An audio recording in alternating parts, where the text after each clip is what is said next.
What are we about to try? This is a terrible idea. This may, in fact, be the dumbest thing we've ever done. Give or take. MCA, where have you been? Packed like sardines in a tin. Come on.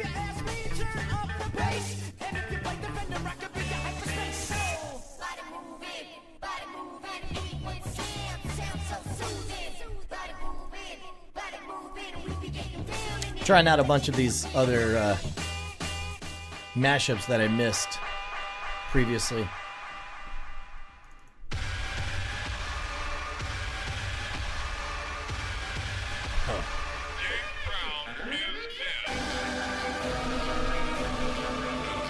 Yeah, that's all right.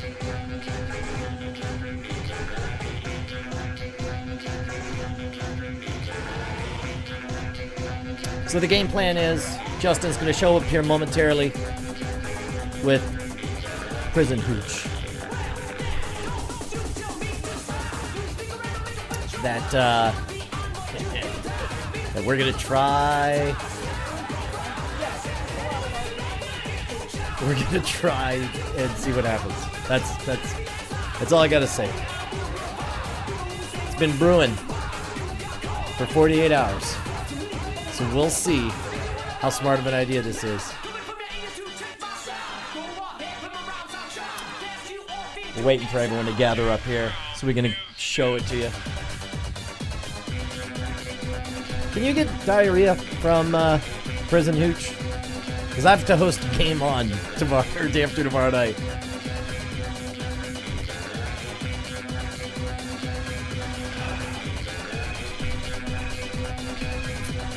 Yep. We'll see. Alright, give me a couple seconds here, guys.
idea.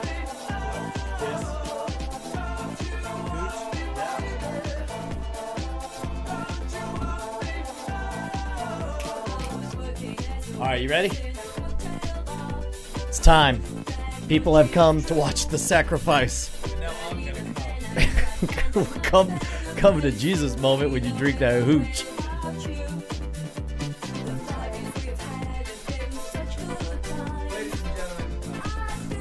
Check. There you go. Finger in a dog's butt. That's a standard check, huh? Yeah, sorry, Brian. When you're a professional like me, you know all the professional calls. Yes, finger in a dog's butt. Finger. We want a finger in the dog's butt. Have I told finger you? in the president's dog's butt.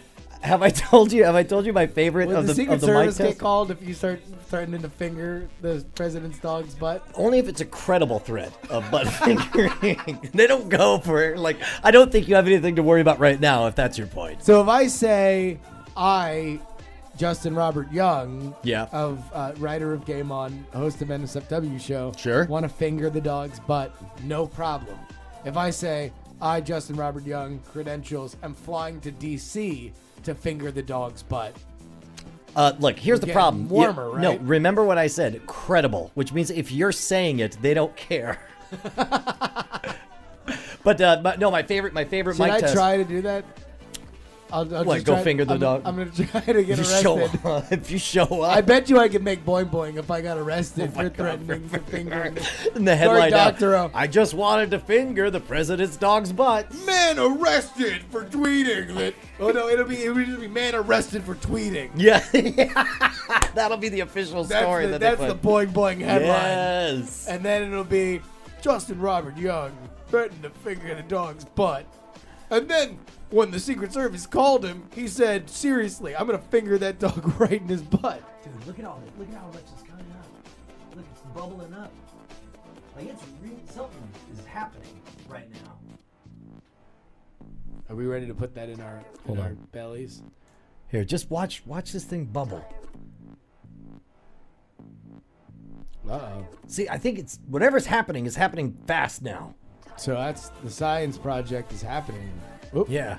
Bloop. Don't spill this on your laptop, Brian. You all say that. I'll do what I want. If I want to spill it on my laptop. Shut up, Dad. If I want to spill on my laptop, I'll spill on my laptop. Man, it's in overdrive now. We're almost exactly 48 hours since the hoochening. No, that's the one I'm worried about. No, this one I'm less worried about because I know that Gatorade, room temperature Gatorade doesn't go bad in 2 days. So I'm not afraid to drink this. No. What happens when you leave orange juice out for 2 days? Nothing.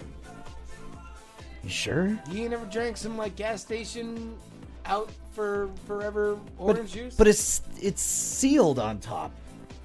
You ain't never drank some open Some open 2 day abandoned. 2 day abandoned. No, I have Oranges? not. Ooh, la di da. Well, aren't we something? Look at me, I'm Brian Brushwood. I ain't never drunk no orange juice and been out of a gas station for 2 days. So we should make this part of the album, though. Yeah, I guess so. I should press record on this.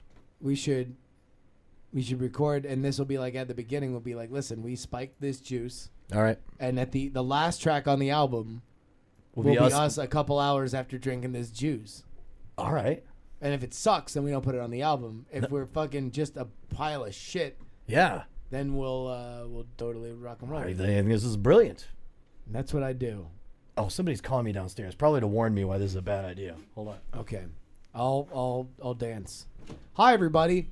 So eventually we're gonna go dark, and by dark I mean silent, and we're gonna record Night Attack 2, Electric Boogaloo, and I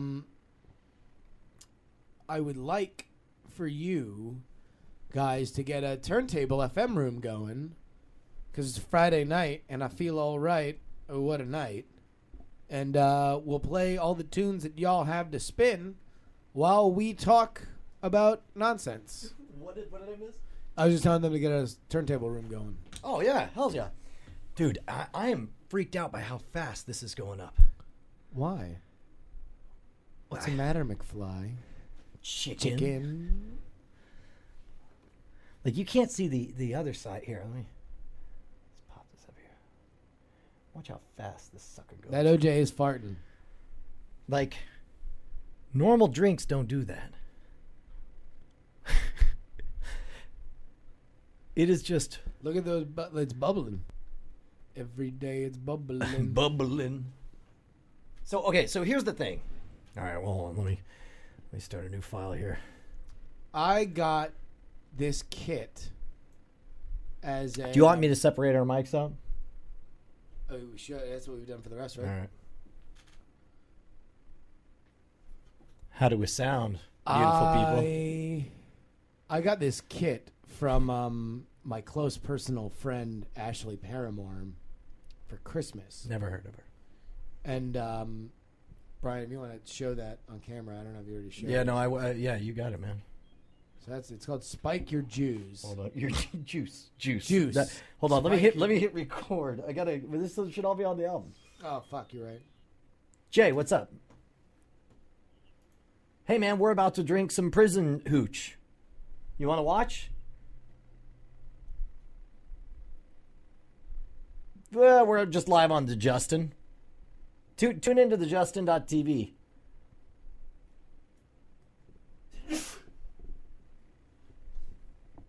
We'll try it now. Go to justin.tv/scamschoolbrian. Or you can watch on the app. Yeah, we're separating out the audio so it's easier to record and edit. Right. Here. What do you mean what happened the other night?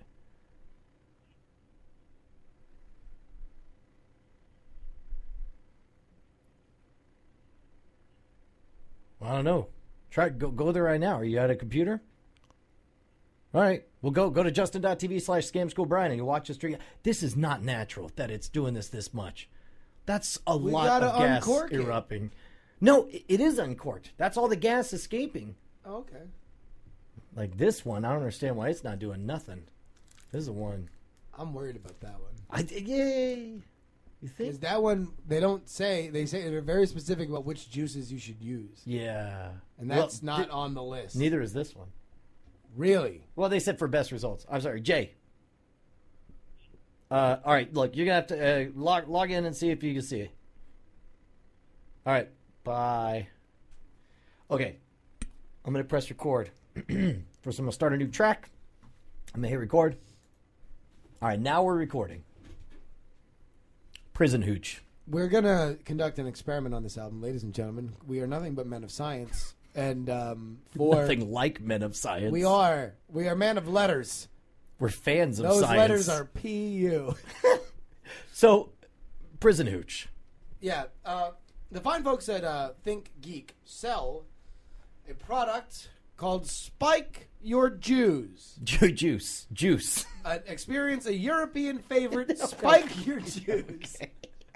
It's called Spike Your Juice. It does say experience a European favorite. Oh my God, it really does. I bet you were being heinous. Yeah, man, it's got this graph and everything. The graph says, look, sugar goes down, alcohol goes up. And essentially it's these packets of, I guess, just yeast. Here, look at the ingredients on here. Here, read these ingredients. Yeah.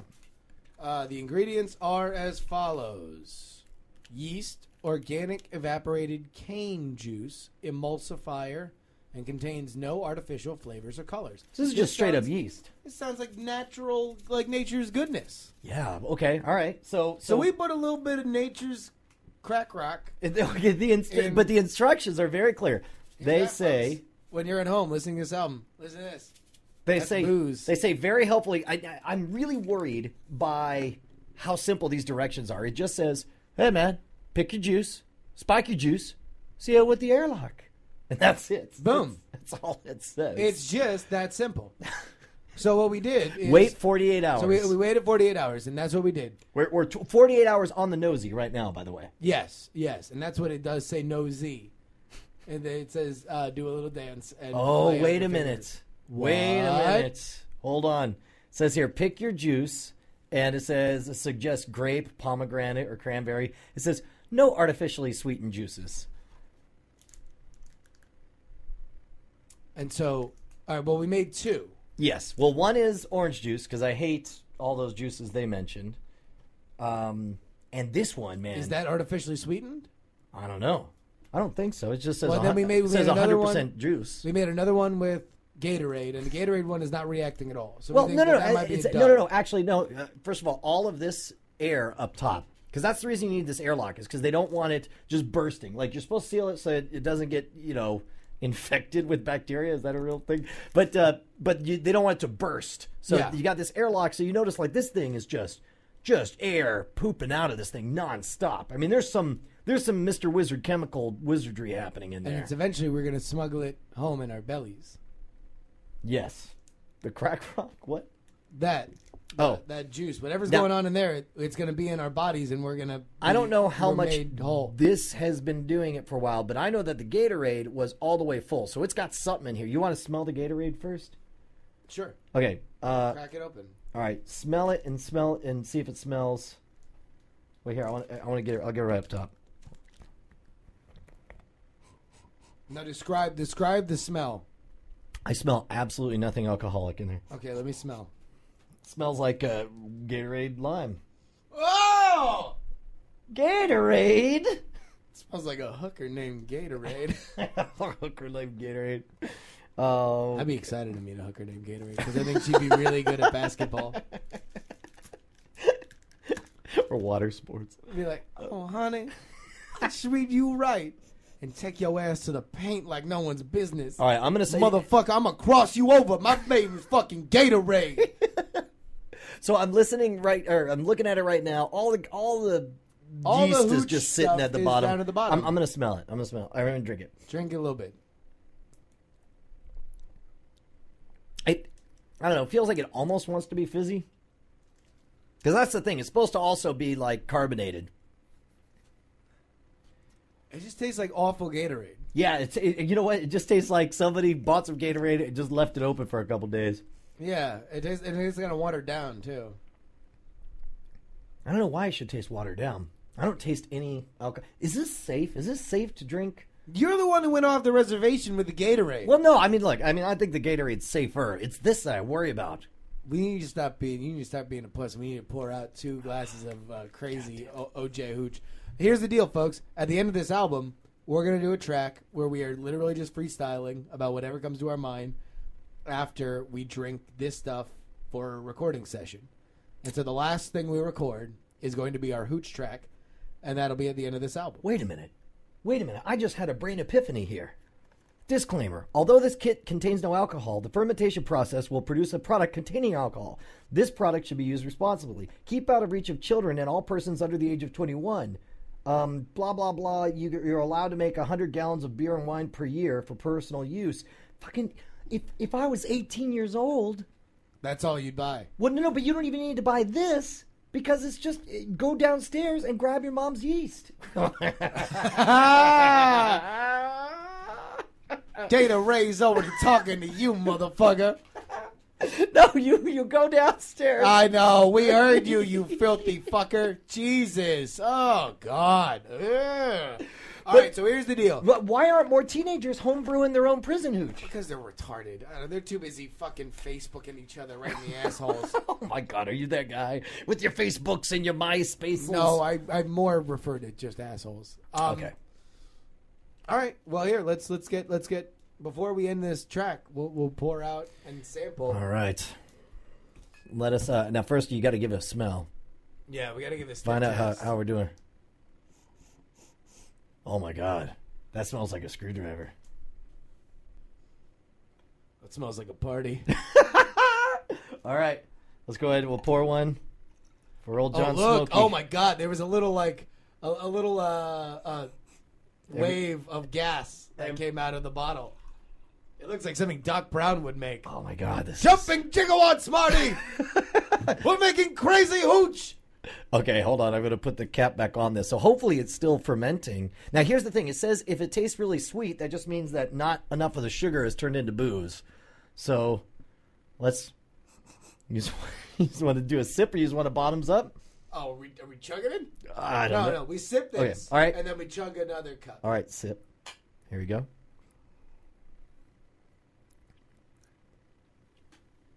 Well, it's certainly not particularly sweet. No, it doesn't. Also, it doesn't taste alcohol-y at all. If this gets us fucked up, this is all I'm drinking. I'm just gonna be a BYOB everywhere I go. You just walk around with a pouch of yeast. You're Johnny Apple yeast. Going around, you sprinkle yeast in everybody's I show juice. up 48 hours to bars I want to meet my friends at. Never you mind me, sir. Do you mind storing my bottle of juice? Johnny Apple yeast here to make the party. All right, here we go. You want to just down it? Are we taking it all down? Yeah, I guess so. All right, cheers. All right. To the Science. worst idea ever.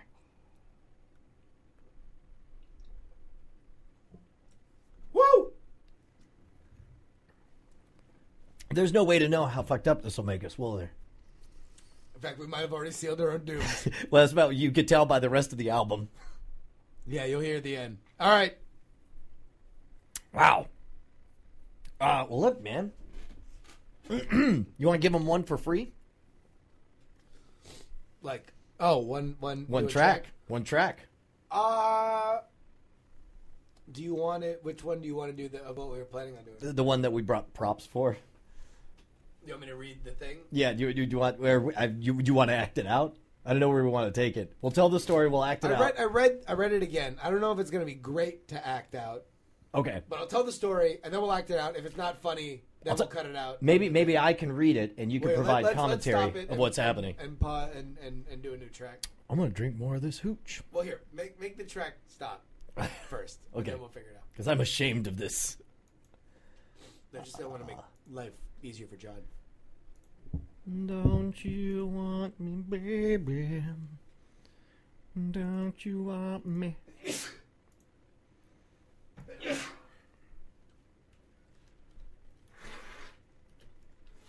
You want me to get you a sidearm? Yeah. You mean a gun, right? Yeah. All right. Beer in it. Yes, that is exactly what I thought you meant. Let me find another one of these to play while we wait. These are so many of these mashups. I don't know either of the song.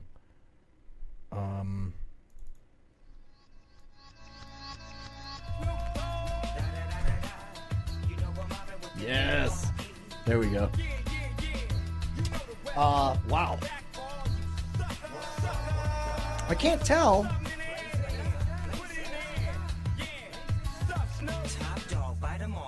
I can't tell if that's boozy or not. For those of you guys that aren't aware, this is going to end so badly. For those of you guys who don't know what we're up to, Justin and I, for the past 24 hours, have been recording bits and pieces that we hope to cobble together into a comedy album that will sell for all of 99 cents. Maybe. We want to give you the legally allowed maximum amount of time for the legally allowed lowest amount of money. So we'll see.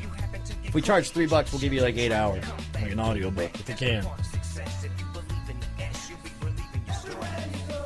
That is not sweet. Yeah, that is not sweet. Also not sweet is this mashup.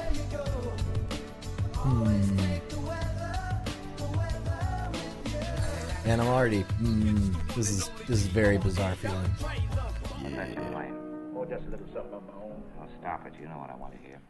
No, don't. You played it for her. You play it for me. What do you got? Well, I don't think I can remember. If she can spell yes. it, I can. Now you've Play it. arranged the man.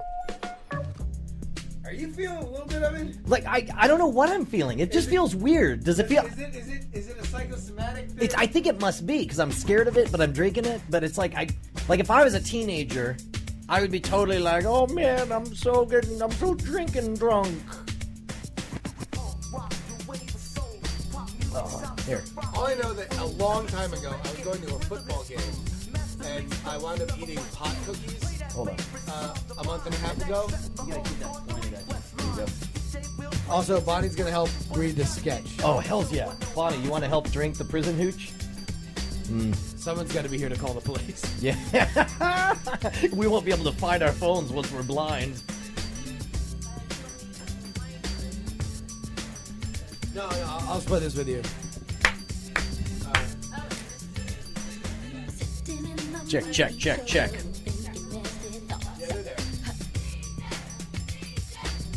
Oh, what are we gonna call this? Prison Hooch.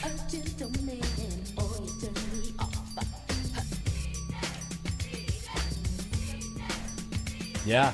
Plucked her eyebrows on the way, shaved her legs, and then he was the she says, hey, babe, take a walk on the wild side. Oh, BrianAshwood.com. Take a walk on the wild side. Yeah, we can't tell how much of this is a psychological effect right now. The fact that we feel drinky.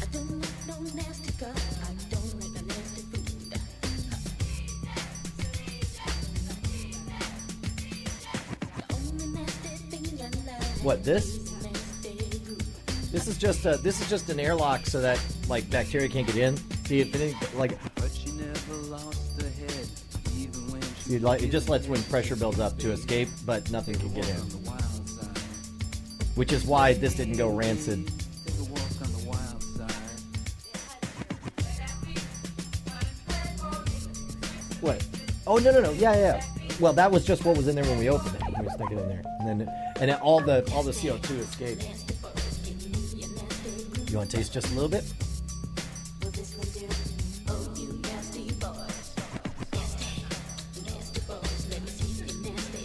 Very odd. It is very, very odd. Or you're right. It is very much not sweet. Yeah. Well, we're gonna give them one for free. We're gonna record this one live. Yeah. Well, because we got 200 folks who came to watch us do Prison Hooch. I'm not gonna say bye now. Although eventually we will say bye now. Eventually.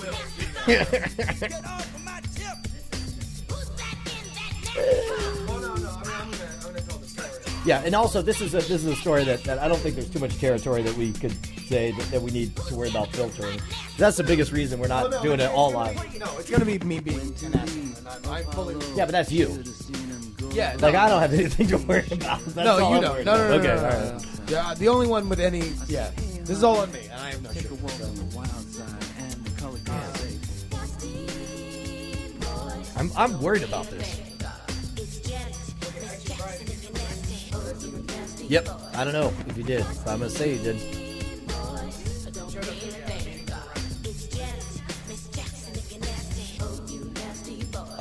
Wild Side, and also Run DMC's in there. You like it? Yes. View.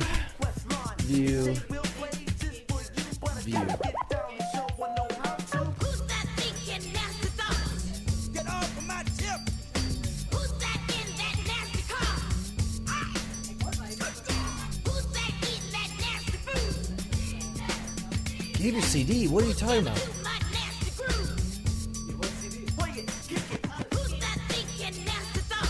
Played it for her. Oh Played it for yeah, me. to David. But there's another chick. Who, all right. Play it.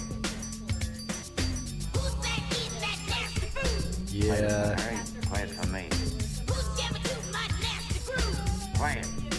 All right. Here we go. It's still the 80s. I'll tell you what. I'm gonna hide. Oh crap. Can you rotate that? I suppose I have to download all these images. So let me hit download. Hit download. Hit download. Photo 1, photo 2, and photo 3. Finally, all in one place at the same time. All the favorite hits. A meaningful run in. Oh my god. Can you see all that, Bon? No. Do you want to go to the other side, or? I guess Oh, I guess then we won't be able to share the mic. Here, I'll just change the camera on me. Here, I'll do this so you could get right next to here. You guys scoot on in, and then there we go. Beedly bop bedoop. Do you have a girl in here? Or is it just No, you're going to be reading the role of Jacob. Jacob? Was he a pussy? No, Jake is a very sweet. He was on NSFW. Oh wait! Oh, that's right. He's Wait, been a is- musical guest on. He's Planet the singer Rump? of Otsego. Oh, Otsego. He has been on NSFW. Dan was the other guy in the group, and I was also in it. But let me give you some context because I don't think that the. All right, you want me to hit record on this? Yeah. Let's hit record. Okay, hold on. I got one more to open.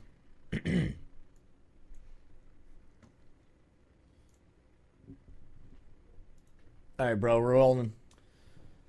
So, a few years ago, I was living in New York City, and I had decided. You had decided. I had decided. That sounds like a philosopher. Disease. I like to follow Desart's thinking on this matter.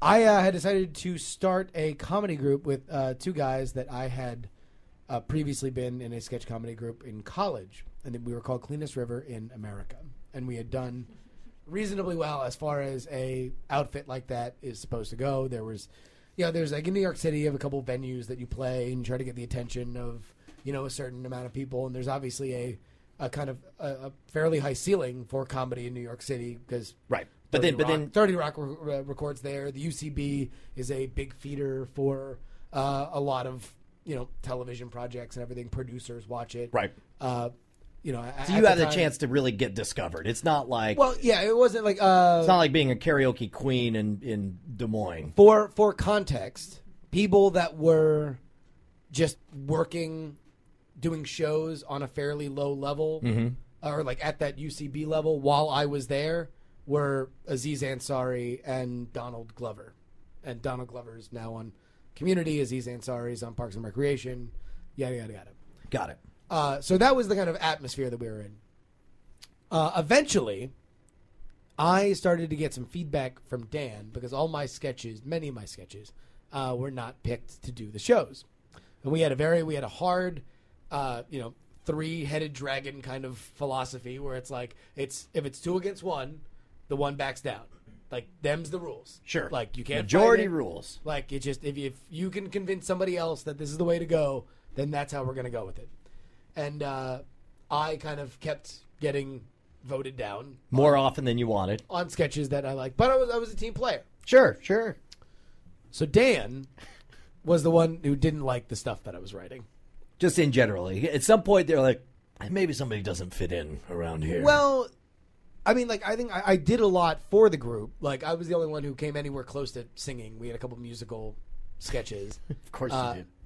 And then, like, Jake sang, too. And now he's a singer in a band, so obviously he sang. But the stuff I was writing was very weird. And Dan's, as he told me, his thought was that there was not enough character development. Okay. In my sketches. Right. So you just thought, but this guy's got glasses and smells like onions. Well, it would be weird stuff. Like probably the best sketch I ever wrote was called. Excuse me, I just pretend I'm not here. That's Ira Sockman, yeah. Absolutely. So, I'm not here. So like the sketch that always went over the best that we performed as Penguins Without Pants, the comedy group in college, and then also as Cleanest River in America, was called Arab and the Jew, and. It was like Dan would come out and do a big rigmarole as like, and now the off-Broadway play that has swept these awards. Like, ladies and gentlemen, the thought-provoking Arab and a Jew. And then I would come out from one side, Jake would come out from the other side. He would go, "Fuck you," and I go, "Fuck you," and then the lights would go out. Okay, that's pretty good, actually. That's pretty good. But that was one of the only ones that really made it in there. All the other stuff I wrote, granted, it was very weird and odd, and many of it was probably not in the least bit funny. So as things kind of deteriorated, this is where things get interesting. So it's like at this point, like at what point do you feel the breakup coming? Oh, I didn't at all. Really? I thought I was untouchable. No. Oh, you're like, I wrote Arab and the Jew. No, you can't kick me out. I'm the Arab. I dare you to find an Arab to replace me. Well. Yeah, fuck you.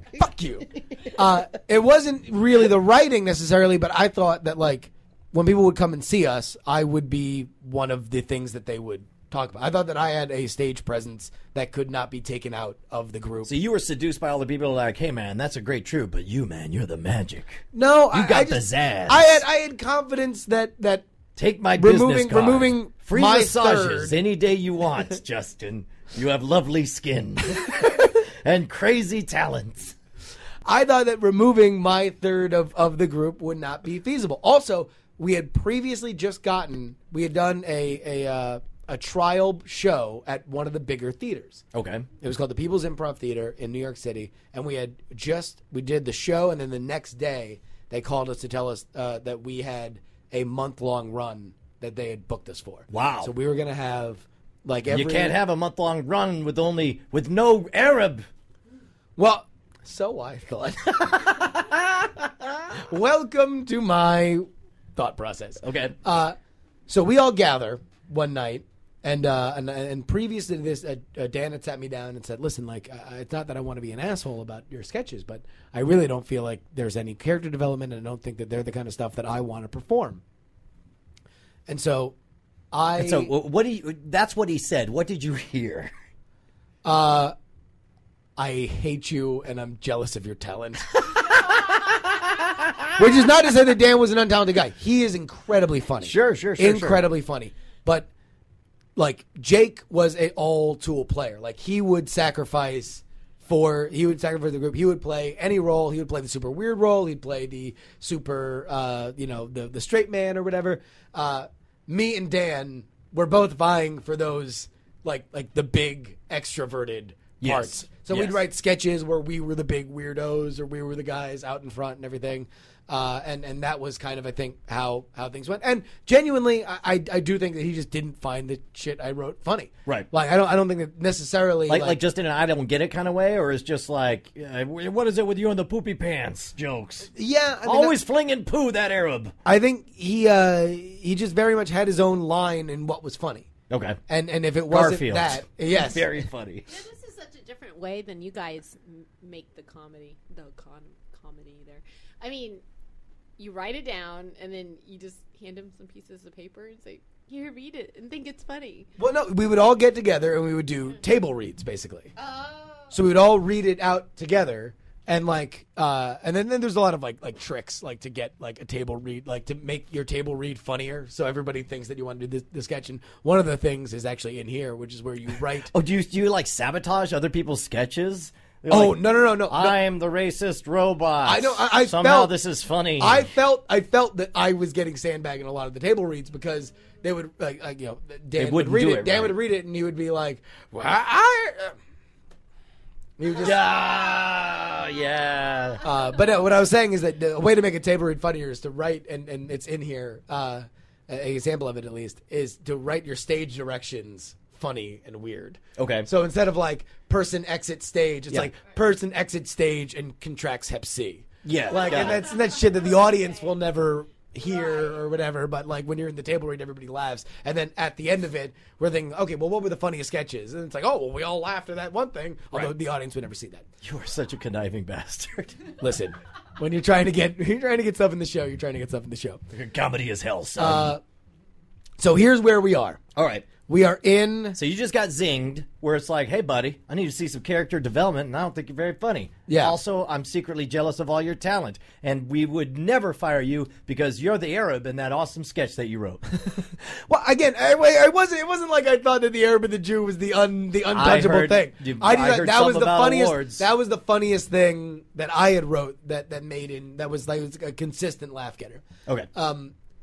So I did not take the advice of character development particularly well. Okay. And I decided, and I also had seen a behind the music about Fleetwood Mac. Oh, wait. Yeah, no. You told me about this story. Apparently they all started banging each other in Fleetwood Mac. And they're trading two are banging and another one jumps in, and so one of them writes a song hey, fuck you, and then it's in the song and it's clearly about the other guy in the band, and then it becomes this major hit, and so they have to go on tour and they have to night after night this guy has to play that song and be this is about this guy saying fuck you to me.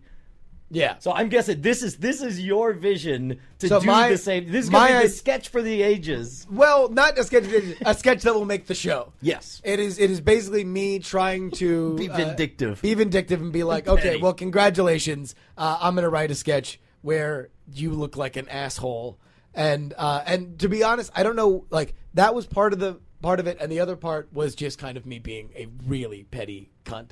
And that was what this sketch was. So. There are parts of it that aren't particularly funny, Okay. Because the idea was... Because they're meant to be hateful. No, because the idea was this is character development. Oh, okay. We're not doing comedy now. Now We're you're doing character. character development. Gotcha. This is a whole big fuck you to what's his name? Don't worry. I make the character name him by first and last name at the end of the sketch. Okay, all right.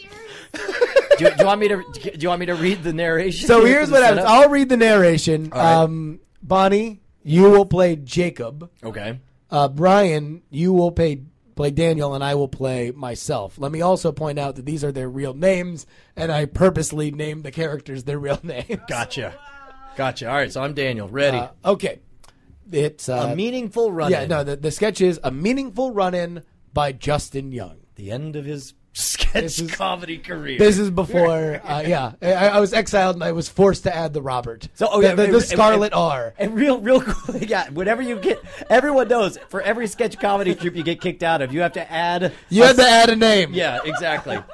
So when Brian eventually cuts me loose, I'm going to be Justin Robert Allen Young. Allen, yes. You have to take I'm taking your name. Yeah, the middle name of the person who defeated you.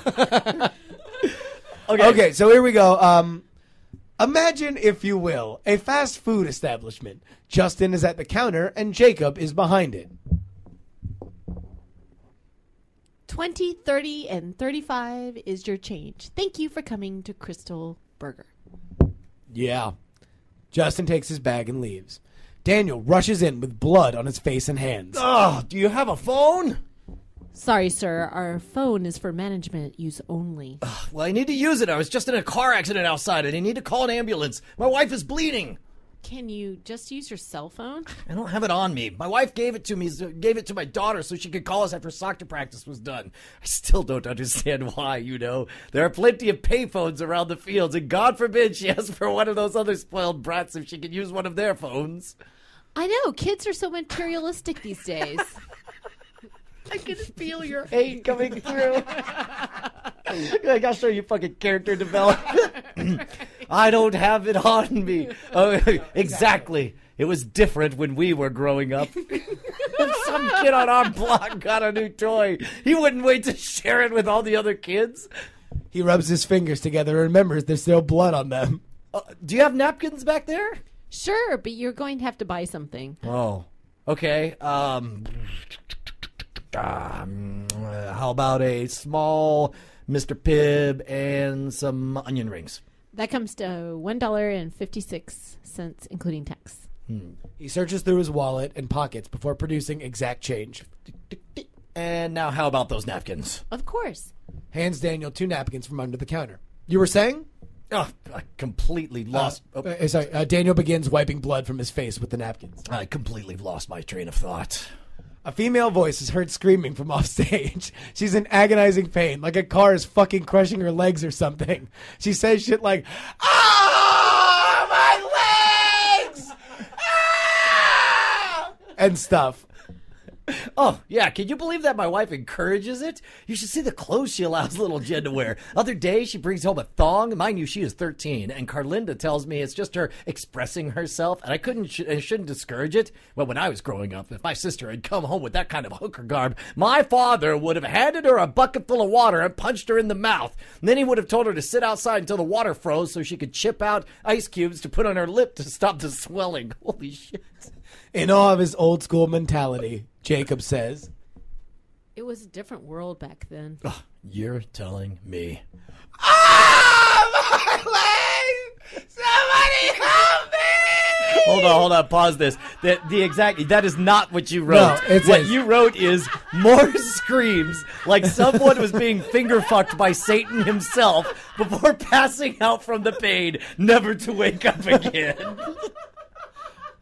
Daniel says, And it's not that I blame Carlinda. She grew up in one of those hands-off households where no one moved a muscle. You are an incredible asshole for having written this sketch. Justin comes in looking panicked with blood on his hands. "Hey, is that your wife out there in the car wreck?" Yeah. Dan, innocently curious. Yeah, why? "She just stopped moving." See what I mean? Listen, as much as I'd like for her to take a more active role with these things, that just isn't who she is. She hasn't let me down, so I'm just going to let her do her thing. Like screaming for help while she's pinned under flaming metal? Dan puts up his hands all like, don't look at me. I don't make the rules, man. I just follow them. Well, I guess that makes sense. Justin walks off stage satisfied with that answer, which is exactly that. If you can't tell my completely transparent commentary on Dan's opinion, that he just tells me this and then I say it makes sense and walk off stage. Jake says, Your order's ready. Jacob reaches back and is handed a big bag. Jake reaches back and hands a big bag and a drink from behind the curtain. He gives it over to Dan at the counter. Would you like any ketchup, mustard, mayo? Oh, no. I think I'm fine. I think I've spilled enough on this shirt for one day. They share a laugh. You know what? You're such a good guy. You go ahead and use the telephone to call 911 if you like. You know what? That's okay. I could just walk to the hospital from here. No need for all the fuss. Jacob just could not be more impressed by Dan. That's so considerate, you know. They don't make many like you anymore, Mr. Leaf. Daniel Leaf. And it was good talking to you. Oh, my God. Yeah, Mr. Leaf, back at you. All right, well, guess I'll start walking. Thank you for coming to Crystal Burger. Please come back soon. Dan leaves. Jacob's tone gets really serious. Seriously. Wait, that's his line. Yeah. Jake's tone tone gets gets, the voice gets serious. Seriously. Lights slowly fade as Jacob knows that this chance encounter with a stranger indeed has changed his life forever. What began as just an employee following the rules in his establishment in the face of an extreme circumstance became so much more. These characters changed, molded to destiny, even in the slightest degree. But was it to last? Were they just boats against the current, destined to be borne back ceaselessly into the past? You are an asshole. The hell happened when you gave this to him? Okay, now let me explain this. And reading it, I feel terrible having written this. It is the worst petty elements. Dan didn't deserve it. Jake didn't deserve it. And I am totally within my rights. And I gave that in thinking, God knows what I thought it was going to approve, what was going to happen, right? Yeah, sure. But I was drinking while we were doing our table reads. All right. It went over so poorly that I stopped. My way of dealing with it was to stop making eye contact with Dan. Oh. So I went through the entire rest of the thing looking at everybody else, and then whenever I would look at Dan, I would just look slightly to the left Off of to his the side, head. yeah. So I would look toward him, but not at him, and just nod and like, yeah, okay, which was insane and petty. And the next day, we all used to rehearse at this rehearsal space in Midtown. Yeah. And that for the run, a friend of ours who was also in the college comedy troupe was going to join us. We were going to go from 3 to 4 people. And it's me and Dan, and we're at the rehearsal space, and I say the words, man, it's going to be so much better when we can split this stuff 4 ways instead of 3 ways, right? Oh, man. And he goes, yeah, guess so. We walk in, and before rehearsing, they sit me down, and they say, listen, it's not going to work. Oh, my God. You're out. You're out. And that was it. That was character development.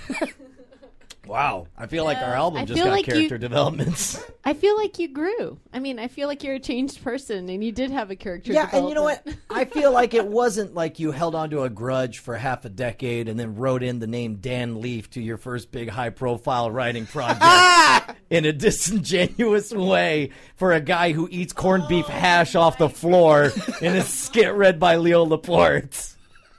You're right, Buddy. He has grown. Easter egg. Fucker. What? In the first Casual Encounter sketch, it's about a guy who goes crazy and eats corned beef hash off the floor because he's convinced that gnomes live in his food. And that person's name is Dan Leaf, and it's called out by name. He's a 76-year-old programmer from Hewlett-Packard named Dan Leaf. I remember the story, but like Dan later quit his job to go looking for the gnomes full time. Oh, Did he ever find those gnomes? Well, that's a story for another Casual Encounter. Wow. So, yeah. Yeah, really grown. It's great. It's great. It's great. It's great. So, all right, reading that, like, what was your impression reading that? I'll ask Bonnie first because she actually is pure of heart and soul. I couldn't be anything further from the truth, and so I thought it was really hilarious. Wait, you thought petty, small? I'm going to say just a retarded move if what you planned to do was win anyone over. I mean this what did you think would happen? They read it and be like, now this is character development. What did I say to you people? The key to sketches is the character development, and this young lad, this man, this scion of understanding stands above you dwarfs with his giant powers of character.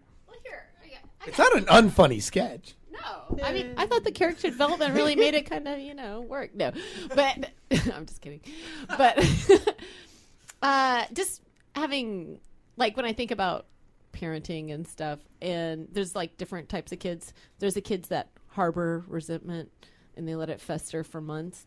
And then there's the kids like mine that just let you know exactly what they don't like immediately. And that's kind of refreshing because then you can just get it out. Now, just answer me this. Yeah. Did you think you were being subtle or somewhat? Did you think you were being clever? Okay, No, so you knew but you were he being was clumsy and communicating. unsubtle. But here's the thing is he's communicating, not effectively or in a good way, but at least he's communicating. I love the fact that we're now talking about Justin like he's an errant child.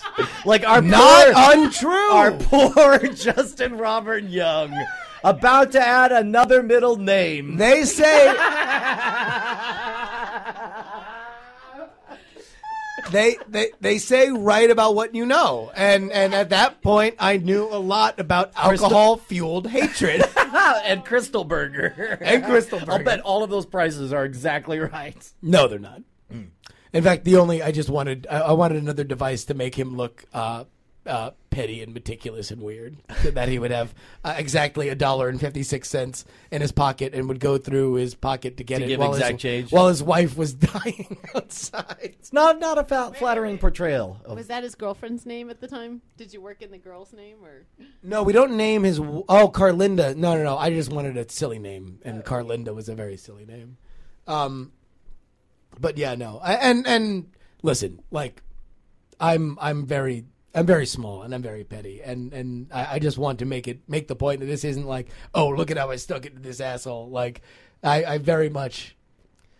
I mean, I don't know. I'm gonna stop short by saying that I regret it.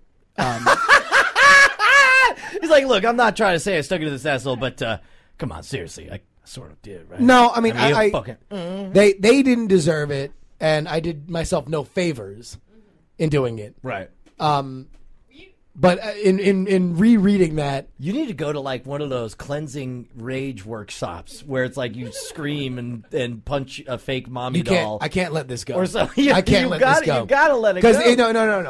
No. You had a story. You were talking about Jimmy Kimmel. Yes. Have you heard this? Right. So I forgot who it was that was saying. That was Adam Carolla. It was either Adam Carolla or Bill Simmons. But on one of their podcasts, they said, and they're friends of Jimmy Kimmel, that if 4 program directors tomorrow called up Jimmy Kimmel and apologized for how he was handled while he was working at their radio stations and for saying things that he was untalented and he'd never make it and everything, Jimmy Kimmel would lose any and all will to do anything tomorrow. He would retire instantly. Like, that he would have no reason to do it because all he does is just run off this pure, complete petty hatred. Despite the fact that he's ballooned so far past, they're wrong. Right. And he's They're now clearly unequivocal wrong. that black and white, they are so wrong, and anybody could see that. He might even admit it. But still, it's just that no, I haven't gone far enough. I could still be bigger. I could still continue, and he has. While every other late night program at that time slot has declined, right? He's the only one that's continued to grow, right?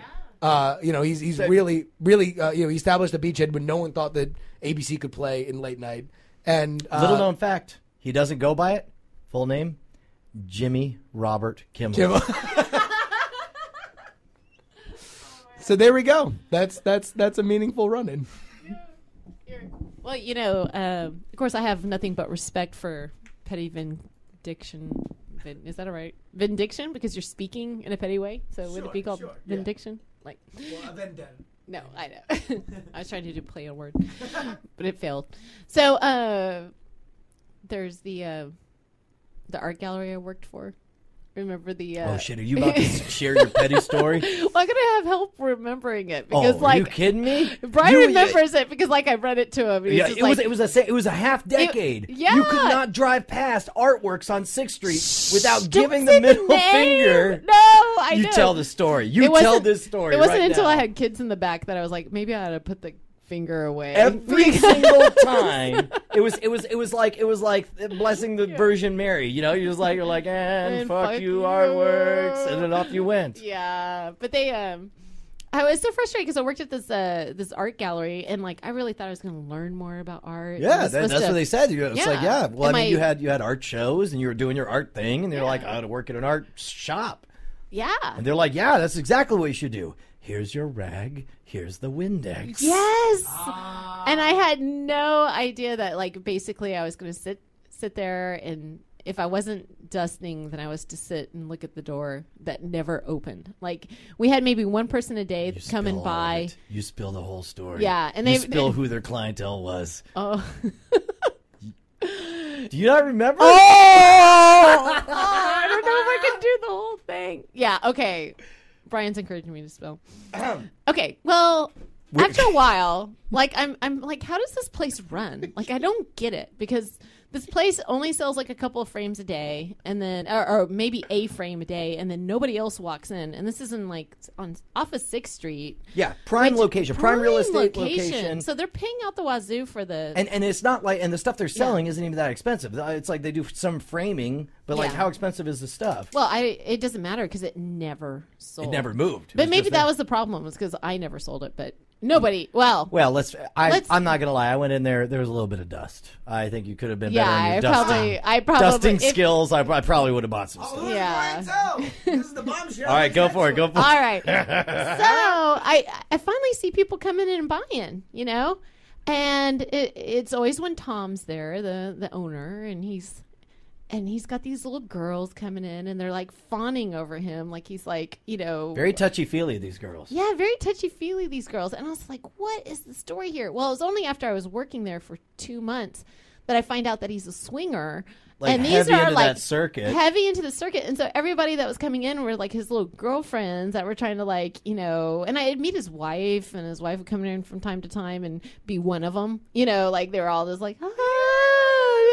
and it was so creepy. They wouldn't even come and talk to you or anything because I was just another girl, I guess. But Competition. yeah, I guess. But it was just so creepy. And they're like, oh yeah, talk me into buying some stuff so I can pay for your love juice or something. It was just really weird. And then they go out with he'd come in and he'd be like, yeah, I found these glasses. I paid 5 cents a piece at this garage sale, and now I'm putting them out for $25. So he was unabashed. He was twirling his mustache as he set out his 5 cent tchotchkes. And then these girls would come in and then pay full price for them. And you wouldn't even cut them a discount or anything. They'd be like, oh, these are great. We'll take these. And it was so creepy. And then, so I'm listen, in his defense, you got to treat a hoe like a hoe. Yeah. I mean, the man's got to keep his pimp hand strong. I don't know.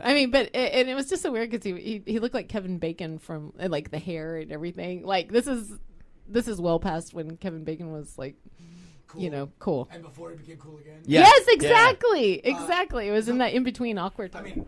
I'm going to ask what everybody listening is thinking. Yeah. Did he ever try to recruit you into his harem? Hold on. What? Go. I feel like you're holding back a story. No. There's no story. But just working there and everything. And then they came up for, I missed one fucking Saturday because I'm stupid, and I'm a kid, and this is my first job out of college and stuff. And then I was supposed to work a Saturday, and I got the times wrong because. I think I'm dyslexic, so I don't think I got everything right. I can't believe it. Yeah. She was on this, I'm a dyslexic. Ever since Chad OMG Johnson he's convinced put me. that in her head. And I took the mistakes test can be blamed on online. a disease? Yeah. That's awesome. No, anyway, so that's my defense. So I missed a Saturday, and I'm gonna make up a whole thing, a whole thing about it. So I missed a Saturday, and I cannot handle a fluctuating schedule. So that was hard for me with the retail thing. But We can cut this out because it's so boring. It doesn't matter. Yeah. But it's part of it. So I missed a Saturday, and all of a sudden, like, I got the talking to, and I'm like, oh my god, you know, we'll keep you on. Yeah, we'll keep you on because we'll give you another chance. Yeah. But you've got all this hoops to go through, and then we're going to have our review, and we'll see if you're worthy, and then we'll give you that raise we've been talking about. We'll give you that raise we've been holding over your head. And you know what? Interestingly enough, when it came time for the review, she was supposed to write down her thoughts. That exact sketch is what came out. I'll tell you what. I think seriously. that sketch would be way better if it took place in an art gallery where the guy who runs it's a swinger weirdo. Yeah, Dan Leaf. Swinger weirdo. Dan Leaf is not. I'm actually, now that we have his name out there, I'm feeling very terrible about having him involved in that. At this point, I just want to make clear that I am completely saying that I'm the asshole in this position, and they were right to kick me out of the group. You know what? Strangely enough, we all agree that you're the asshole in this situation. I just don't want that to be unclear from my perspective. Yes. So, yes. That would be kind of embarrassing. But Yeah. what was the final line of that whole? Because I actually gave you actually you thoughtful wrote like responses. they expected a paragraph. Like, hey man, No, so no, what do you they think? didn't even. They said when I took it in, and like they gave me this whole questionnaire, like, what do you think we could do better? What could we do this? What about this? And like I wrote a paragraph for each because I went to college, and then they were like, oh, nobody's ever actually written a complete sentence when they've answered this before. Well, and especially then, complete sentences that like I feel like I'm wasting away in here. with every minute that ticks, I feel like I'm wasting away. And it's like they're reading it, it's quiet, and the two owners together are looking at it, and then one of them looks up and like, you feel like you're wasting away? Like all wounded? Yeah. I go, I just don't think I'm cut out for retail. Goodbye. So you left. Yes. So you were out. No, yeah. Like, no. They're like, I mean, not out. They gave me they gave me the quarter raise, which is the big raise they'd been holding over my head. 25 like, cents. 25. And they're like, well, that's pretty generous. I was like, About that. I'm leaving. Dust your own shit, weirdos. But it was totally your guy was the owner there. Daniel Leaf. Okay, we need to stop that, don't we? You don't want that to go anywhere, do you? Oh, the Dan Lee. And listen, I mean, whatever. He, if he's out there, then I mean, he can. It probably wouldn't be a surprise to him that I'm still a petty weirdo. But you know what was really awkward though was seeing that gigolo later on, like I was just at Whole Market or Whole Foods, and I was just I saw him, and I was all like, dolled up because Brian and I were on a date, and they were waiting in the car while I was getting picnic stuff, and then he looked at me like, oh Meat. yeah, like I remember you with the hungry eyes, and I was just like, sure. I go, oh, remember I worked for you? And then his eyes went from like, oh baby, to horror. Yeah. Sure, horror. That's amazing. That's wasting away.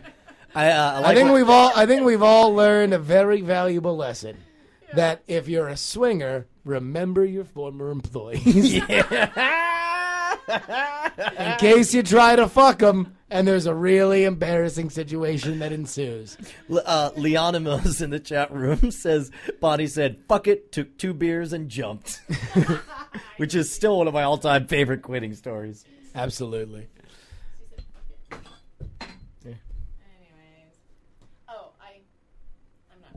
I'm not proud either. Of your hateful thing? Yeah, not proud. I mean, at the same time, you spiked 2 months of your very unsatisfying employment at a weird place where it would only get weirder and less pleasant. I do feel bad that I definitely spiked. With that, I spiked a solid probably 3.5 years of friendship and people that I talked to. I had previously talked to every day and were my main creative outlet. I immediately turned off because I was such a fucking brat. Wow. We can cut that out of the album because that's not really funny. Yeah, well, my guess is we will not have a second track of 34 minutes and 30 seconds. No. We'll figure out something in there. There's a freebie. Yep. You got 34 minutes of a freebie. And character development. And character development. Holy shit! Look at all the peeking that happens. Screams like someone was being finger fucked by Satan himself. That's you cackling in the back. Screams like someone was being finger fucked by Satan himself. It's a pretty funny line, though. No, it really you read that is. at a table read, everybody's laughing. That's pretty good. Oh, man. Was everybody laughing? Oh, no. At that point, everybody knew what the fuck was going on, and it got awkward as shit. That's hilarious. I guess I'm just sad for you that you didn't realize you were putting yourself in a very awkward position. Like, did you know you're going to be sitting there going, "Oh, now this is how do I exit?" There was part of me, if I were to justify it in any way, that thought it was a siege mentality. Like I was being attacked. Like I was being scrubbed out of the group. So like I needed to react to that. So even the title, A Meaningful Run-In, was supposed to be like a clue that's like, listen, motherfuckers, I'm about to give you a sermon. Yeah, I mean, the fact that I used everybody's real names, we very rarely used real names in sketches. Yeah. That was clue number one. How can Justin R. Young be here with you in Austin when he's been hanging out with me all week? That's amazing. Yeah, let's get a picture of... There we go.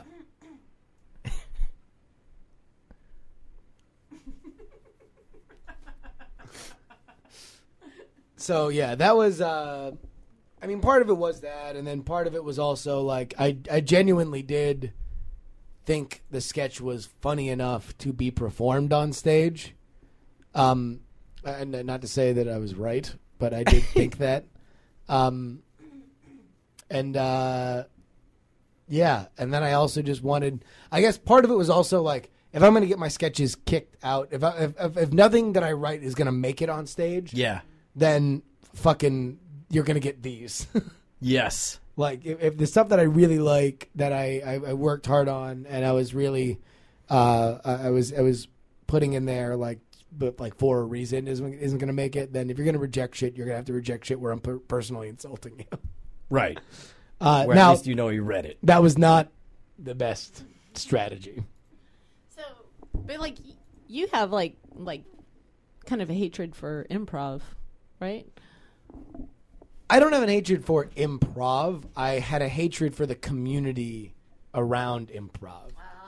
Because the New York City comedy scene, there was an element that like the only pure form of comedy was improv. And they all got together and they all took the same improv classes. And it was just, to me, it just reeked of a fucking pyramid scheme. Yeah.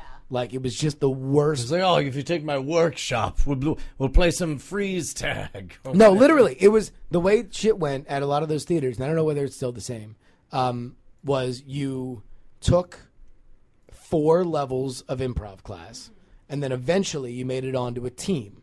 And then once you were on a team, you could write scripted stuff that would have they would put on throughout the week. So you could write a show and they would get like a month run or something like that. But it was very rare. You could pitch stuff from the outside, but it was all so incestuous that no one would like, well, why are we going to give this asshole a thing when like, well, we can give Susie. Susie's on the improv team and Susie does great. So it was so incestuous, and there was also a kind of growing divide between me and Jake and Dan that they believed, and probably rightly so, that the way to do it was to go through the system. As sucky as it might be, the system's there for a reason. It works for a reason. All we have to do is just blow people away in these improv classes, and eventually we'll be in that group. And to be fair, from that group came everybody that's come out of UCB New York, and that's a lot. UCB, that's Upright Citizens Brigade? Yeah, Upright Citizens Brigade Theater in New York, and that's a long, distinguished list. So listen, it's there for a reason. However, I was of the opinion that in internet generation, you should be able to create your own buzz and then go to them and say, hey, listen, we can pack any room. We'd love to play UCB. There's always, very rarely, and that's the celebrities doing it, do they pack a room. But I was like, listen, let's just get really good at packing 30-person rooms. and then go to them and say, listen, we packed every 30-person room in New York. Why don't we pack your 30-person room or 100-person room, whatever the capacity of UCB New York is? And that was kind of our parting, another philosophical parting of ways.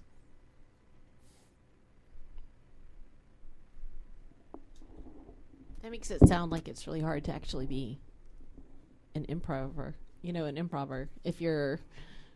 Well, as the Bible says in Proverbs 23:5. Right. Well, I don't know. I took an improv class here in town just for the hell of it. And then, but it worked the same way.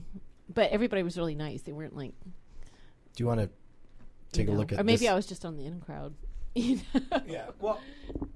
just real quick, Rabbit Badger says, Justin, if you didn't burn those bridges, you wouldn't have fallen into the chat realm chasm. And I very much believe that, like, and I'm not a religious man per se, but, everything that I have done has led me to this point right now that it's not, I don't know if I would have ever been in this position unless everything had gone the way it did. And I'm very happy it did.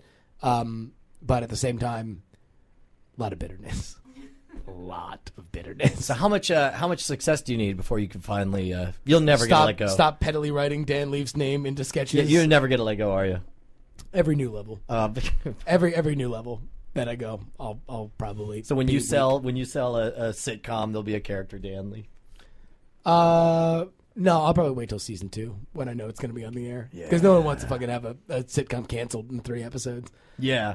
With a fuck you note attached to it. Which, by the way, it just shows you how unhealthy I am as a human that I've thought that through. Yeah, you did not have to think about your response to that one. Yeah, no, it's I don't know. I'm stupid and petty, but.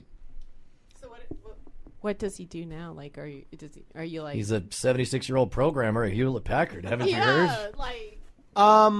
Last I had heard, he was in Portland doing something. I don't know if he was doing comedy. He should though. Let me also say this: Dan Leaf was fucking hilarious. He's a really, really, really, really, really funny dude, and he was a really funny writer. Our closer used to be a sketch called "Sex Offenders Need Love Too," and it was I played a guy who was Dan had to go from door to door and like tell Jesus the style that he was a sex offender, and I was the when guy, I say Jesus style, I was referring to the Big Lebowski, not yes, not the son of the Jesus, the Jesus. 8-year-olds, and so it turned into this. He keeps demurring on what exactly his sex offender crime is, and I'm this like sort of very crunchy liberal who's like no man, like and he just wants to go there, tell me what he has to say and leave, and I just keep drawing him into the conversation because like no, listen, everybody needs, everyone needs to make connections, man, like and it was very, very funny, and then it turned into like this whole musical number about how sex offenders need love too, and we all started hugging and everything, and it was very, very, very funny. But that was so I mean he is, I'm sure he is now a very, very funny guy, and we're friends on Facebook. Every once in a while I've commented. Yeah. Oh my God! Are you Facebook friends? And you are. That's so funny. We are. Frenemies. Well, Dudemies. it's because to me, like it might be weird to say, but I don't necessarily hate him now. This sounds like Stewie on Family Guy saying, "It's not that I want to kill Lois; it's that I want her not to be alive anymore."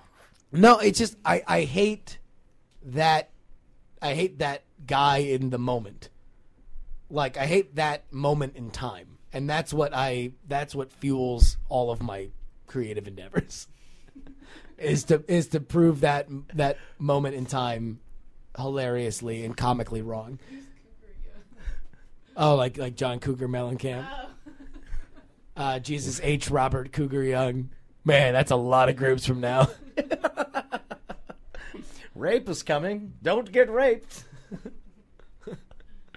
Hey, so before we shut things down and to close the veil so we could record a couple more tracks, somebody posted on the Twit game on Reddit a music video to match the song This Is Aperture, which is a knockoff of a tribute to This Is Halloween. Right. Have you seen this already? No. Okay. Apparently this it looks like it just dropped today. So I have no idea. I'm inclined to think it won't be good just because it's a parody of, This Is Halloween. But, No, I can hear. Let's see. I can hear it in there.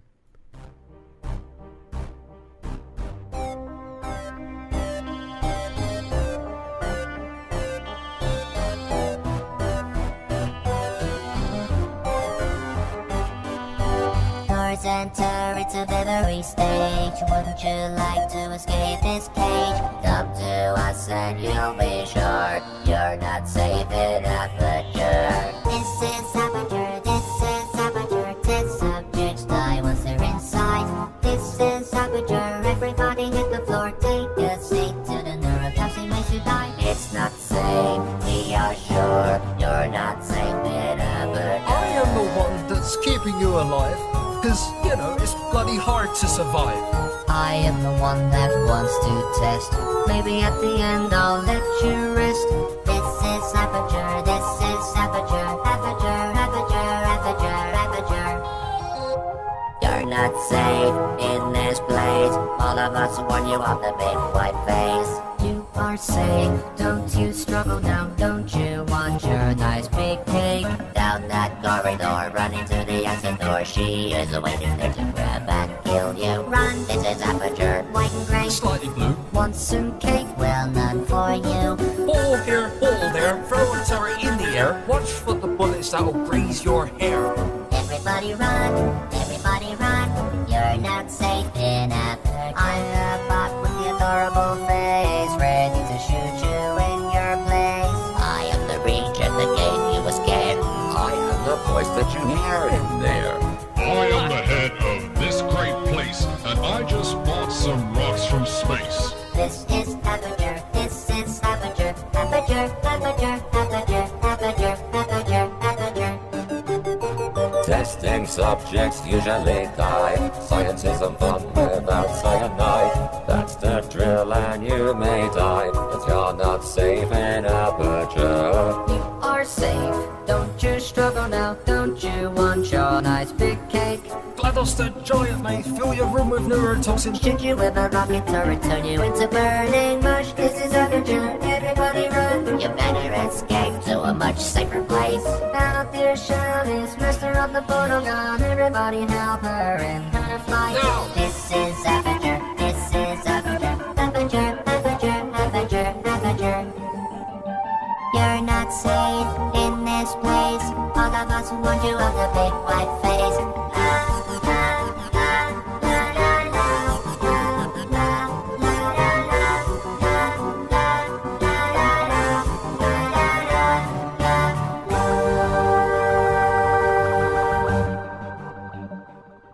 Wow, that was way better than I thought it was going to be.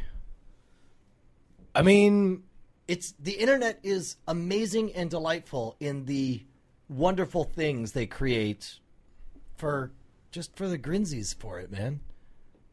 yeah, is this... it didn't have a monetizing thing to it. No, I'm sure. Yeah, I mean, I guess. This thing, it's one of those, it's like at 2,000 views, but has 8,000 likes, 65 dislikes. This is going to be huge. I have a feeling that this will not be the last we see of this.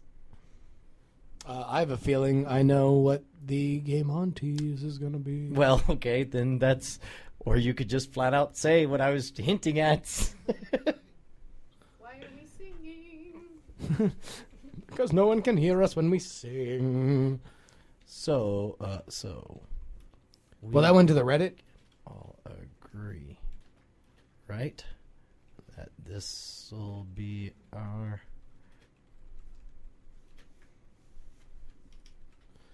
Oh, no, you want to play the whole thing afterward? I don't agree. Oh, all right. I want to do that at the like have Jim be like, "Is this Aperture? This is Aperture." Do something like that up front. That would be funny. Yeah. Well, the problem is nobody will get it in the tease because it's just now breaking. That's where we like to stick the stuff at the end, where it's like We can play it at the end too. All I mean, right. I just want to tease it up front. Okay. And also, it's like, if you have GLaDOS singing or GLaDOS singing "This Is Aperture," I think people are going to get Can I say real quick before we sign off that people are taking the Sky 5 thing very seriously? I was sent this graph. Fucking people are writing on the back of digital napkins like, I think this is important. What? Oh, we lost. We are no longer world record holders of the Sky 5. Giving suggestions. Yeah. And by the way, how to first take of it all, to the next level. inline skates are not against the rules for the record. No. Nor are trampolines or even eventually fucking human cannonballs. No. Imagine that shit. Halfway, just slap. That's one hell of a Sky 5. Would be, would it not? I mean, let's make Sky 5ing a thing to where circuses do that and people die. Well, they were sitting at home relaxing. They're out there. See, people, no, don't challenge the record. The record is not bogus.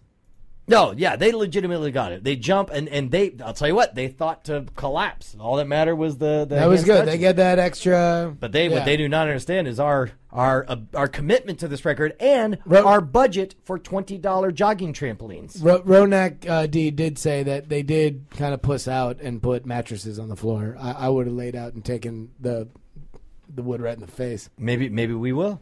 I mean, maybe. I'll take a fucking. I'll scrape my face. I'll get road rash on my face for a. Dude, I'll tell you. Let's just get an inflatable bed and 2 jogging trampolines, and make it a 30-foot Stop record. right there, Brian. This is getting scary. What are you talking about? Oh, you're still talking about the record setting. Never mind. Oh, sweethearts, I have very specific tastes. We've been over this before. Don't make me get the closet. To be fair, he was giving me the hungry eyes while he was saying it. God damn it. All right, guys. Hope you enjoyed hanging out with us on Friday night. Don't forget to look for Game On this Sunday. There's good stuff. There is. Should we tease it again? No words. No. Can we play or just show one still frame? Okay. No. We already did though. There's no words. Look, these are the guys. Nobody spread it. You guys keep quiet. Whatever you do, don't tell anybody that the picture that you could spread around comes from a show that's airing live at 10 o'clock or 9 o'clock on live.twit.tv, or you can subscribe to right now on iTunes with the large video. Yes. Don't tell anybody that. Okay. We cut it off before the important moment, right? Well, don't play the whole thing. Just give him a good still frame. I know, but we the No, other no, day. he didn't know that. Wait, the late nighters last time got they got the real stuff. That we only show one image. Well, you're not listening to me. What I'm asking is what we did last night or the other night. Yeah, last night. And what I remember we did is we played everything except for like the important thing at the end. Yes, okay. That is true. There it is. Boom. Just going to say.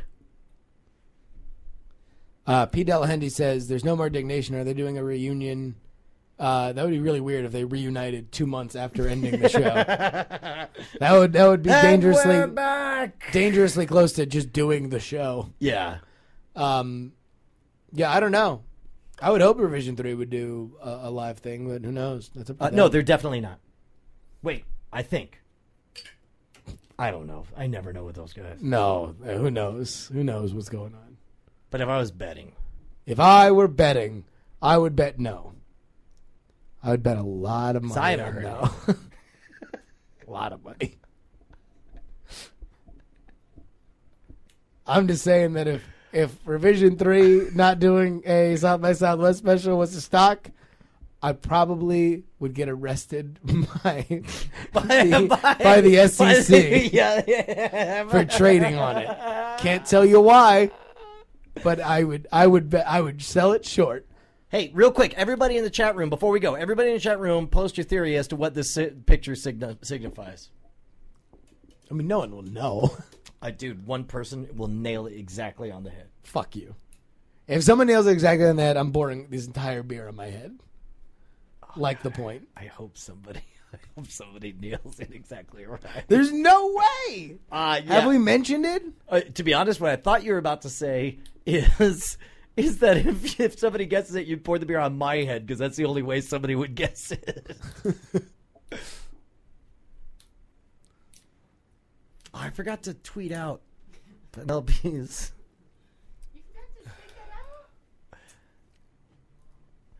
Justin had a great idea.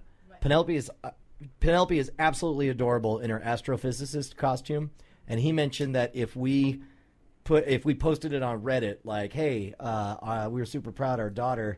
This is what our daughter went as on career day.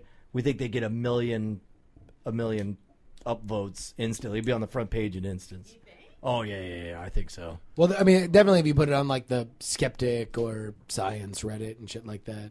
Yeah, well, and in fact, let me I'll just hold it up to the camera here real quick. It's someone from Justin's comedy troupe, right? Justin Robert Allen. So this is Penelope's costume for career day. She wants to be an astrophysicist when she grows up. And it says on the sun, we are all made of star stuff. Yeah. Oh, and Ronak D is saying that you need to go to the r/aw. Oh, that's good. That's good. So that'd be sweet. My new Twitter avatar coming up on Sunday. You're all saying go as blackface. As Neil deGrasse Tyson. Oh my God! Who suggested that? Alpha cheese. I got that twice from two different people yesterday. Oh, really? Gosh. That she should go in blackface? Man. That and people were really cheering for the cardboard wheelchairs. Oh my God, man! And now that's some dark shit. Now I feel bad. I didn't think of that. If multiple people said that to you, fuck! I feel like such an asshole. I didn't think of that. There was a racist astrophysicist joke, and I couldn't find it. No, it wasn't. It was like it was more out of love. Like everybody like really like loves these certain characters, and that's clearly yes. Racist. Anything that involves encouraging your daughter to put on blackface will charitably be characterized as racist. I'm sorry. I was thinking more about the wheelchair. Like I was trying to work out all that. I go, there's no way, because I just played this little mind experiment. So I was like, there's no way the PTEA wouldn't take my card back if she went that way.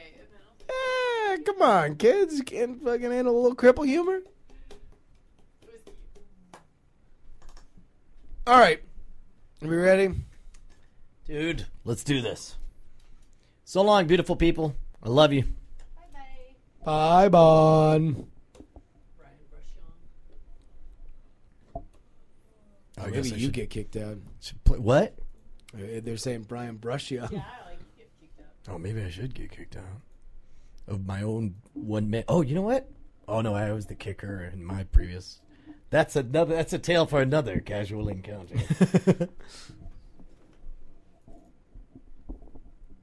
There.